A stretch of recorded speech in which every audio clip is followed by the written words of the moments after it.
আসসালামু আলাইকুম প্রিয় শিক্ষার্থীবৃন্দ। আশা করছি সবাই ভালো আছো। আজকে আমরা বাংলা সেকেন্ড পেপার সম্পর্কে আলোচনা করব। বাংলা সেকেন্ড পেপার হচ্ছে এমন একটা সাবজেক্ট যেখানে তুমি সবচেয়ে কম টাইম দিয়ে সবচেয়ে বেশি মার্ক পাওয়া সম্ভব। অ্যান্ড এটার জন্য একটা স্ট্র্যাটেজিক মুভ জানা লাগবে যে আমার কোন কোন টপিক সিলেক্ট করা লাগবে। So topic selection is very very important. আমরা এটা নিয়ে কথাবার্তা বলবো এবং তুমি কতটুকু টাইম কোন ক্ষেত্রে কতটুকু টাইম স্পেন্ড করবা সেটা নিয়ে আমরা একটু আলোচনা করব। সো বাংলা সেকেন্ড পেপার হচ্ছে এমন একটা সাবজেক্ট, আমার নিজের কথা বলি, আমি আমার ইন্টারমিডিয়েট লাইফে মাত্র 3 দিন পড়ছিলাম বাংলা সেকেন্ড পেপার।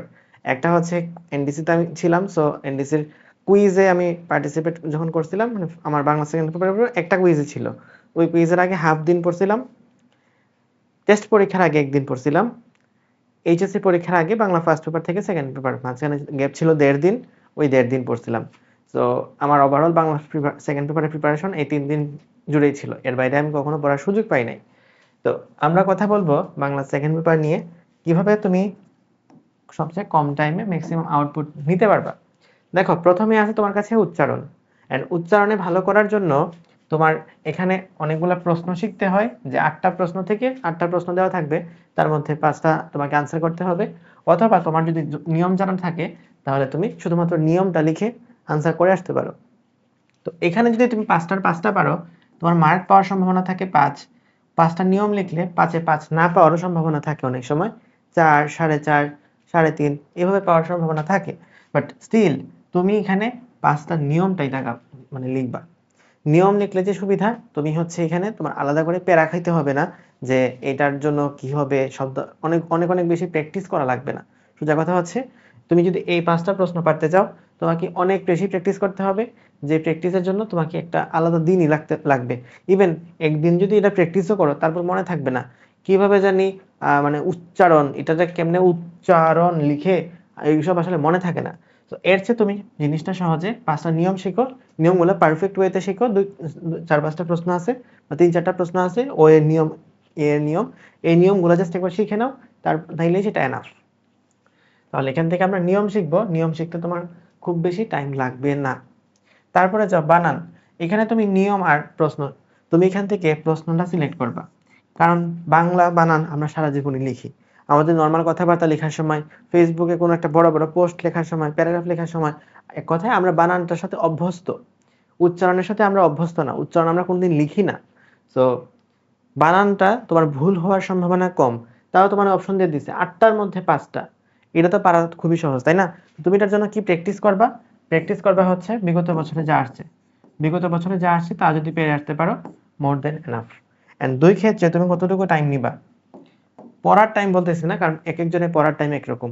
ধরো একজনে হচ্ছে 5 মিনিটে এক পৃষ্ঠা পড়ে ফেলতে পারে, আবার কারো হয়তো 15 মিনিট লাগে। সো আমি পড়ার টাইম বলতেছি না, পরীক্ষার হলে যখন তুমি দাগাবা বা লিখবা, পরীক্ষার হলে লেখার সময় তোমার কতটুকু টাইম নেওয়া উচিত কোন সেগমেন্টে। এক্ষেত্রেও 5 মিনিট নেওয়া উচিত, এই ক্ষেত্রেও 5 মিনিট নেওয়া উচিত। Okay fine. তো আমরা নেক্সট সেগমেন্টে যাই, সেটা হচ্ছে শব্দ শ্রেণী। শব্দ শ্রেণী থেকে সোজা কথা, এখান থেকে ডিরেক্ট প্র্যাকটিস প্রশ্ন আনসার করবা, অর্থাৎ প্রশ্ন উত্তর আনসার করবা।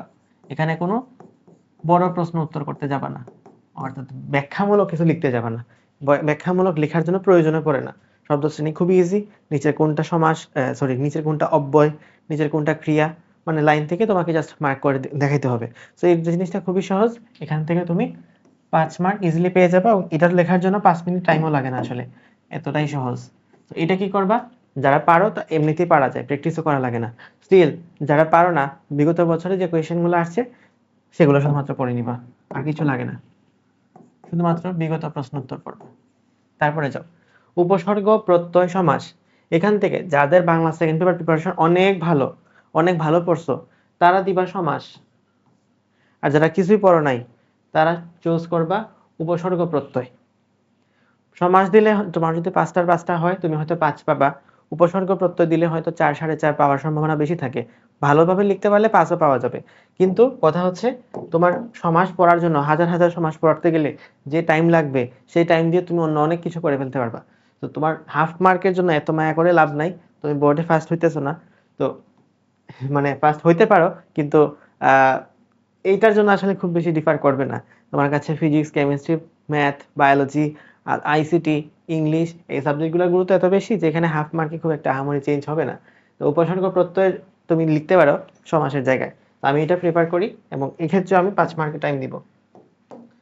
কোয়েশ্চেনগুলো তুমি কোথায় পাবা, কোন কোয়েশ্চেনগুলো পড়বো? জাস্ট একটা পুরাতন মানে যেখানে পুরাতন বছরের কোয়েশ্চেনগুলো পাওয়া যায় সেরকম একটা কোয়েশ্চেন উইথ আনসার, এটা খুলে নিবা, যে কোনো বই থেকে পড়লেই হয়ে যাবে।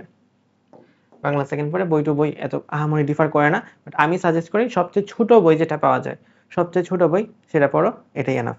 বাট এমন টাইপের স্ক্যাম টাইপের বই না যে ধরো এখানে 10টা প্রশ্ন দিছে, বলে দিচ্ছে যে 10টার মধ্যে হয়তো 5টা চলে আসবে, এই টাইপের না, এতটাও ছোট না। লাইক 150-200 প্রশ্ন আছে, সেখান থেকে হয়তো ইনশাল্লাহ একটা না একটা কমন পড়ে যাবে। আর মানে প্রশ্ন উত্তরে না, ঠিক আছে, এটা না, প্র্যাকটিস যে প্রশ্নগুলো আছে যেমন ধরো মুমূর্ষ, তারপর হচ্ছে প্রত্যাবর্তন, এই টাইপের প্র্যাকটিস কোয়েশ্চেন হিসেবে যেগুলো আছে সেগুলা হচ্ছে আমরা 150-200 প্র্যাকটিস করলে মোটামুটি হয়ে যায়। কিন্তু এই যে বড় বড় প্রশ্ন লাইক উচ্চারণের নিয়ম, এটা কিন্তু 4-5টা প্রশ্ন শিখলেই হয়ে যায়, জাস্ট নিয়মগুলা শিখবা। তারপরে যাও বাক্যতত্ত্ব এবং বাক্যান্তর, এখান থেকে আমি অবশ্যই সাজেস্ট করবো বাক্যান্তরটা দাগাবা। বাক্যান্তরটা দিলে তোমার 5-এ 5 পাওয়ার সম্ভাবনা বেশি থাকে, এটা ইজিও আছে, তুমি সিম্পলি এটা পেরে যাবা। জাস্ট বিগত বছরের কোয়েশ্চেনগুলা কয়েকটা দেখলেই হবে, অত আহামরি চেঞ্জ কিছু না। এটা কাইন্ড অফ এরকম যে সরল বাক্যকে জটিল বাক্য বানানো, সে গরিব কিন্তু কি বলা যায়, সে গরিব কিন্তু সৎ, সে গরিব হলেও সৎ, তারপর হচ্ছে যদিও সে গরিব তবুও সে সৎ, এরকম ভাবে যে লাইনগুলো চেঞ্জ করা, এই জিনিসগুলো হচ্ছে বাক্যান্তরের মধ্যে পড়ে। সো এটা একটু অল্প অল্প সময় দেখে নিলে হয়ে যাবে। ভাষার অপপ্রয়োগ ও শুদ্ধকরণ, এটাও তুমি প্র্যাকটিস কোয়েশ্চেনই দাগাবা। সো এখানেও তোমার 5, সবকিছু হচ্ছে তোমার 5 মিনিট করে। তোমার এখানে টোটাল কত মিনিট টাইম লাগলো? টাইম লাগলো হচ্ছে এখানে 5-5-10, এখানে হচ্ছে 10 আরো 20 30, তাহলে সব মিলে তোমার গ্রামার সেগমেন্টে টাইম 30 মিনিট, এটা যেন এক্সিড না হয়, ঠিক আছে? 30 মিনিটের মধ্যে সবকিছু শেষ করে ফেলার চেষ্টা করবা, খুবই সহজ। এখানে তোমার শব্দ মানে সেন্টেন্স খোলার প্রয়োজন নাই, শুধুমাত্র একদম যে শব্দটা আসছে শব্দটা লিখে কোন পদ শ্রেণীর মধ্যে পড়ছে সেটা লিখে দিতে পারবা। সো এভাবে তোমার অল্প সময়ের মধ্যে বাংলা গ্রামাটিক্যাল অংশ শেষ হইলো। দেন হচ্ছে আমরা রিটেনের ক্ষেত্রে কোন কোন টপিকগুলো সিলেক্ট করব। ফার্স্ট অফ অল আছে পারিভাষিক শব্দ আর অনুচ্ছেদ। দেখো পারিভাষিক শব্দ 15টার মধ্যে থাকে 10টা, এই 10 মার্ক পাইলে তুমি পাবা 10। অনুচ্ছেদও সেম 10, অনুচ্ছেদটা খুবই ছোট থাকে, 4-5 লাইনের। একজন টিচার যখন পড়ে যে 4-5 লাইন লিখছে, এই 4-5 লাইনে তার আমি 10 দিয়ে দিব, মনটার মধ্যে শান্তি লাগে না? তখন তার 6 দিবে, 7 দিবে, 8 দিবে, 10-এ 10 পাওয়া দেওয়াটা খুবই দুষ্কর। তো তুমি সিলেক্ট করবে অবশ্যই অবশ্যই পারিভাষিক শব্দ। তাহলে তোমার আসলে প্রস্তুতি নেওয়ার ক্ষেত্রে টাইম লাগতেছে কিন্তু পারিভাষিক শব্দের মধ্যে, এটা মোটামুটি একটু ডিফিকাল্ট আছে। আমি যখন আমার নিজের পরীক্ষা দিছিলাম 15টার মধ্যে 10টা আমার পারতেছিলাম না, 9টা পারছিলাম, আর একটা হচ্ছে মনে আসতেছিল না, এরকম অবস্থা হয়েছিল। শেষ পর্যন্ত মনে হয়েছে তো, কিন্তু মানে মোটামুটি একটু ঝামেলা হয়। তো পারিভাষিক শব্দতে একটু টাইম দিবা প্রিপারেশন নেওয়ার জন্য। অনেক কিছুই তো আছে, তুমি তো রিটেন জিনিসগুলো তো পড়বা না, জাস্ট একবার নিয়মগুলো শিখে নিবা। তো তোমার পড়ার মতো টাইম দেওয়ার জিনিস হচ্ছে পারিভাষিক শব্দতে। আর অনুচ্ছেদ, অনুচ্ছেদ কি দিবা? অনুচ্ছেদ তো দেওয়ার কিছু নাই, অনুচ্ছেদ তারাই দিবা যারা 0% প্রিপারেশন নিচ্ছ, মানে ধরো কিছুই পারো না, তো আসছে বৃক্ষরোপণ সম্পর্কে টুকটাক কিছু তো লিখে দিতে হবে। যাদের অবস্থা খুবই খারাপ, যে ফিজিক্সে ফেল করব, সেখানে বাংলায় 5 মার্ক কম পাইলে তো আমার অসুবিধা নাই, তাদের জন্য হচ্ছে অনুচ্ছেদ। কারণ পারিভাষিক শব্দ মোটামুটি তোমার একটু প্রিপারেশন নিয়ে যেতে হবে, এই আন্দাজি মানে তুমি না পড়ে গেলে পারবা না। তো এইটা হচ্ছে যাদের অবস্থা খুবই বাজে, ঠিক আছে? আর পারিভাষিক শব্দ মোটামুটি ভালো প্রিপারেশন নিছো, এবং আমি সাজেস্ট করি যে মানে বাংলাতে কিছু পড়তে হইলো কিছু তো পড়বা, লাইক একদিনও যদি পড়ো সেখানেও 3 ঘন্টা পারিভাষিক শব্দ পেছনে ব্যয় করো, তাহলে সেটা তোমার জন্য ফ্রুটফুল হবে। আচ্ছা, গেল পারিভাষিক শব্দ। তাহলে এখানে আমাদের সময় লাগতেছে কতটুকু? 10 মিনিট। তারপরে দিনলিপি, অভিজ্ঞতা বর্ণনা, ভাষণ, প্রতিবেদন। দিনলিপি বা অভিজ্ঞতা বর্ণনা থেকে একটা, ভাষণ বা প্রতিবেদন থেকে একটা। তো এই দুইটার মধ্যে আবার একটা লিখতে হবে, মানে অপশন দেখছো কি পরিমাণ অপশন দিছে তোমাকে। এখন তুমি এই 4টার মধ্যে খুবই ভালো, যদি তোমার ভালো প্রিপারেশন থাকে তাহলে প্রতিবেদন লেখা। প্রতিবেদন কিন্তু 3টা নিয়মে হইতে পারে। তো 3টা নিয়ম, প্রতিবেদনের নিয়ম শিখবা, সেটার জন্য আলাদা ভিডিও থাকবে।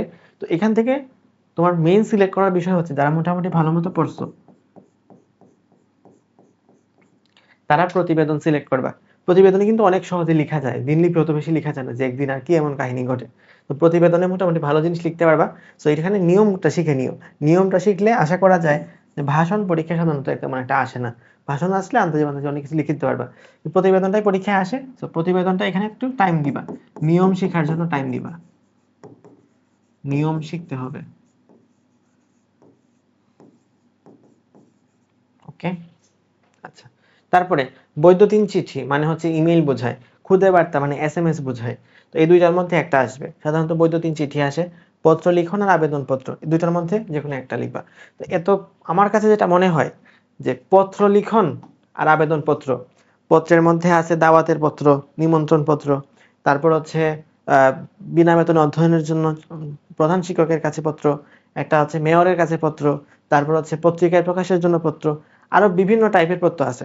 এবং পত্রগুলো লেখার ক্ষেত্রে খুবই ঝামেলা, যেটা যে বরাবরের পরে কমা দিব কি দিব না, প্রধান শিক্ষক কি প্রধান শিক্ষকের পরে দাড়ি দিব না কমা দিব, নাকি কিছুই দিব না, তারপরে স্কুলের নাম যখন লিখলাম লাস্টে কি দাড়ি দিব নাকি দিব না, তারিখটা কি উপরে লিখবো না নিচে লিখবো, তারিখটা কি এপাশে লিখবো না এপাশে লিখবো, এখানে লিখবো না ওখানে লিখবো, তারপর হচ্ছে বিনীত নিবেদন, এই যে লেখার পরে শেষ করলাম, শেষ করার পরে অতএবটা কি খালি দিব মানে জায়গা স্পেস দিয়ে অতএব একটু এক আঙ্গুল পাশে ডান থেকে শুরু করব না একদম বরাবর থেকে শুরু করব, তারপর হচ্ছে ইতি, ইতি তোহা, তো এটা কি ডান সাইডে লিখবো না বাম সাইডে লিখবো, এগুলো নিয়ে প্রচুর ক্যাচাল, এত ক্যাচালে যাওয়ার প্রয়োজনই নাই। বাংলা সেকেন্ড পেপারের পত্র বা পত্র লিখন আবেদনপত্র এমন একটা সেগমেন্ট যেটা বাংলাদেশের কোনো না কোনো টিচারের মতে ভুল, মানে তুমি যেমনি লিখো যত ভালোভাবে যত সলিড ওয়েতে লিখো, এটা যেমনি লিখো বাংলাদেশের কোনো না কোনো টিচারের মতে তুমি এটা ভুলভাবে লিখছো, ওনার আরেকটা নিয়ম আছে। তো এত নিয়ম টিয়মে যাওয়ার দরকার নাই। আমার কাছে পছন্দের একটা সিলেকশন হচ্ছে বৈদ্যুতিন চিঠি। এটা মোটামুটি বলা যায় যে খুদে বার্তা তেমন একটা আসে না, বৈদ্যুতিন চিঠিটা মোটামুটি আসে, বলা যায় যে সব ক্ষেত্রে বৈদ্যুতিন চিঠিটা আসে। তো তুমি এখানে সিলেক্ট করবা এটা, ঠিক আছে? এখান থেকে জাস্ট নিয়মটা শিখে নিলেই হয়ে যাবে। তারপরে যাও সারাংশ সারমর্ম ভাব সম্প্রসারণ, যাদের অবস্থা মোটামুটি অ্যাভারেজ মানে খুব একটা ভালো মতো পড়ো নাই, তারা হচ্ছে ভাব সম্প্রসারণটা সিলেক্ট করবা। কেন বলতেছি, কারণ সারাংশ সারমর্ম তোমার মুখস্থ করতে হবে। আমার ভাই সারাংশ সারমর্ম মুখস্থ করার মতো ক্যাপাবিলিটি নাই, আমি ভাব সম্প্রসারণ লিখে দিতে পারবো 3 পৃষ্ঠা। তো ভাব সম্প্রসারণ লিখে দিবা, পরীক্ষার সময় হয়তো এইচএসসি সময় একটু বেশি লিখছিলাম, তো আমি সিলেক্ট করি ভাব সম্প্রসারণটা সারাংশ সারমর্ম তুলনায়। যতই তুমি লিখো না কেন 10 মার্কের একটা প্রশ্ন তুমি যদি বানায় লিখো, কোনো টিচার তোমাকে এখানে 6-7-এর বেশি দিবে না রে ভাই, ইভেন এখানে তোমার আরো মার্ক কমে যেতে পারে। তো ভাব সম্প্রসারণ যদি তুমি কিছু কিছু হইলেও লিখো, মানে মোটামুটি ভালো মতো লিখো, তাহলে এখানে 8 পেয়ে যাওয়ার একটা সম্ভাবনা থাকে। তো তুমি একটু সময় হয়তো বেশি লাগবে, রচনাতে হয়তো 1 পেজ কম লিখতে পারবা, বাট ওই 1 পেজে কিছু আসে যাবে না ভাব সম্প্রসারণ যদি তুমি 1 পৃষ্ঠা বেশি লিখতে পারো। সো ভাব সম্প্রসারণ লিখে ফেলো, এবং সারাংশ সারমর্ম নিয়ে অনেক ভাবতে হয়, এত ভাবাভাবি নাই, এত পড়াশোনা নাই, এত প্রিপারেশন নেওয়া লাগবে না। সো তোমার প্রিপারেশন নেওয়ার ক্ষেত্রে কম সময় লাগবে এটা। আর যদি তুমি মনে করো যে না আমি অনেক ভালো মতো পড়বো, সারাংশ সারমর্ম পড়ে যাই, তাহলে করে যেতে পারো, সেখানে 10-এর মধ্যে হয়তো তুমি 8-9 পেয়ে যাবা। ভাব সম্প্রসারণ আমরা তুলনামূলকভাবে একটু রিস্কলেস, মানে কিছু না হইলেও তো বানায় লিখতে পারো, বনেরা বনে সুন্দর শিশুরা মাতৃ করে, তো বনে কেন ইটা ইয়া আছে, শিশুরা কেন মাতৃ করে স্নেহ পায়, এই জিনিস নিয়ে কথাবার্তা বলতে পারবা।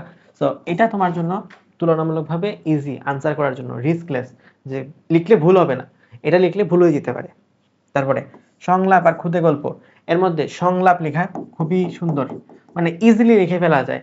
বাট সংলাপ যখন লিখো তখন হাই রহিম, হ্যালো করিম, কেমন আছো, ভালো আছি, এভাবে যদি কথা লিখতে থাকো তাইলে দেখবা যে অনেক বড় হয়ে গেছে, লেখা বড় হয়েছে, মার্ক কমে গেছে। কারণ টিচার দেখে যে তুমি আসলে মূল কথায় আসতেছো কিনা। আমরা কি আমার লাইফের জীবনে কোনদিন ভাবে বলি হাই রহিম, হ্যালো করিম, কেমন আছো, ভালো আছি, তুমি কেমন আছো, আমিও ভালো আছি, এইভাবে কথা বলি কোনোদিন? বলি না। সো একদম ক্যাজুয়াল, যেভাবে লিখে সুন্দর লাগে সেভাবে সংলাপ লিখবা, এবং সংলাপের মাঝে মাঝে কিছু ব্র্যাকেট দিবা, ব্র্যাকেট চিহ্ন দিয়ে হঠাৎ করে যে চুমুক, চায়ের কাপে 1 কাপ চুমুক দিয়ে রহিম বলল, তুমি এখানে লিখলা চায়ের কাপে 1 কাপ চুমুক দিয়ে, তারপর হচ্ছে রহিম বলল, ভাবে লিখবা। তাহলে বিষয়টা অনেক মনে হয় যে রিয়েলিস্টিক, একদম বাস্তব কথা বার্তা বলতেছে। যেমন ভাবে কবি বা লেখক বা সাহিত্যিকরা নাটক টাটক লিখে, লেখার সময় লেখার পরে ওই কথার মাঝখানে মাঝখানে দেখবা যে অনেক ব্র্যাকেটে অনেক জিনিসপাতি দেয়, সিনারি চেঞ্জ করে, দৃশ্যপট চেঞ্জ করে।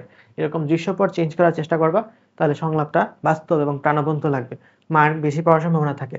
তো এখানে আর কিছু চিন্তা করার দরকার নাই, খুদে গল্প পড়ার দরকার নেই, ডিরেক্টলি সংলাপটা দেখবা। নেক্সট হচ্ছে প্রবন্ধ রচনা। আচ্ছা, প্রবন্ধ রচনার ক্ষেত্রে কি করবা, দেখো 5টার মধ্যে একটা দিতে হবে মাত্র, 5টার মধ্যে একটা, মানে এটা কিন্তু বিশাল, 5টার মধ্যে একটা।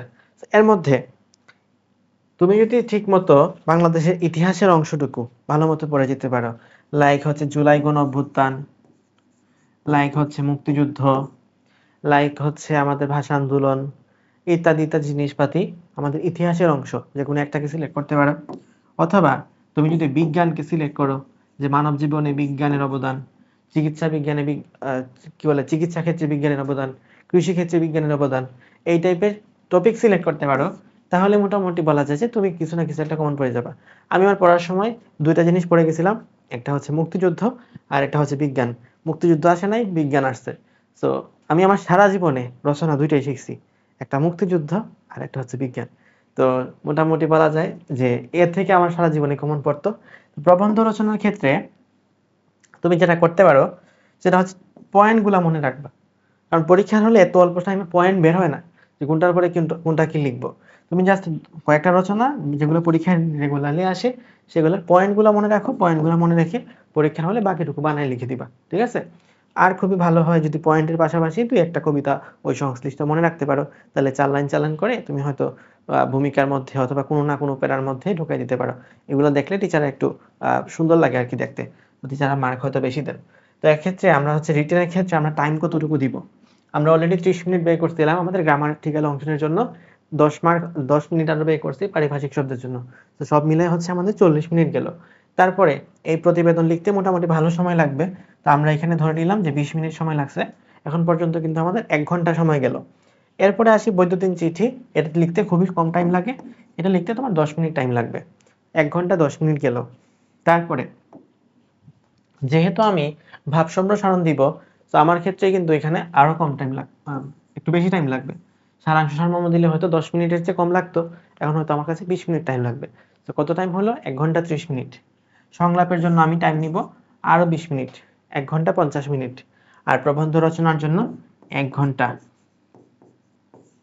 1 ঘন্টা মানে লিখতে থাকবা, একদম শেষ মিনিট পর্যন্ত লিখতে থাকবা। লাস্টে উপসংহার আগে লিখে নিও, বা যেকোনো একটা কিছু করে নিও যাতে উপসংহার মিস না পড়ে কোনোভাবে।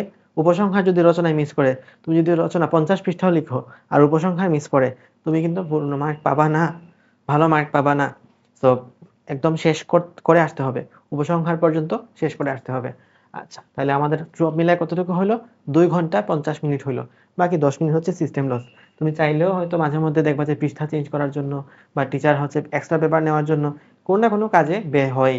তো আলটিমেটলি তোমার এই হচ্ছে মোটামুটি 10 মিনিট সিস্টেম লস রেখে আমরা বাংলা সেকেন্ড পেপার শেষ করতে পারবো। তো এখান থেকে যদি বলি, তোমার আলাদা করে প্রিপারেশন নেওয়ার মতো জিনিস কি আছে, প্রিপারেশন নেওয়ার মতো একটা জিনিস আছে, সেটা হচ্ছে পারিভাষিক শব্দ।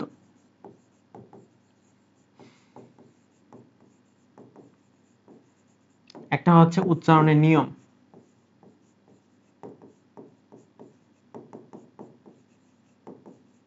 একটা হচ্ছে আমাদের উপসর্গ বা প্রত্যয়ের নিয়ম,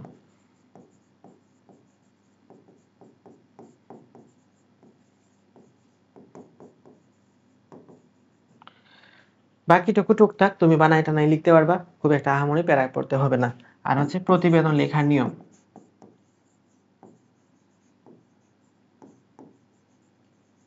তুমি কয়েকটা ডেমো প্রতিবেদন দেখবা, তোমার কাছের বন্ধুরে জিজ্ঞেস করবা যে বন্ধু, প্রতিবেদন লেখার যে কয়েকটা নিয়ম আছে নিয়মগুলো আমাকে জাস্ট দেখাও, তাইলেই হয়ে যাবে। অথবা যে কোনো বই থেকে আসলে বোঝা যায় না বইয়ে কি লিখে না লিখে, এর যে খাতায় লেখা, মানে কারোর হাতে লেখা এরকম কোনো প্রতিবেদন লেখা দেখার চেষ্টা করবা, তাইলে হচ্ছে সবচেয়ে বেস্ট হয়। তো এই ছিল মোটামুটি আমাদের দেখার বিষয়, মানে ভালো মতো প্রিপারেশন নেওয়ার জিনিস হচ্ছে এই 4টা জিনিস। এর বাদে বাকি যা কিছু আছে এগুলো জাস্ট একবার একবার করে উল্টাইলেই আমাদের হয়ে যাবে। So that's all for Bangla second paper. আশা করছি ভিডিওটা তোমাদের সবাইকে ভালো লেগেছে। তোমাদের আশেপাশের বন্ধু যারা বাংলা সেকেন্ড পেপার নিয়ে অনেক অনেক টেনশন করতেছে, তাদের কাছে ভিডিওটা ছড়াই দিও। আল্লাহ হাফেজ, শুভকামনা সবার জন্য। আসসালামু আলাইকুম।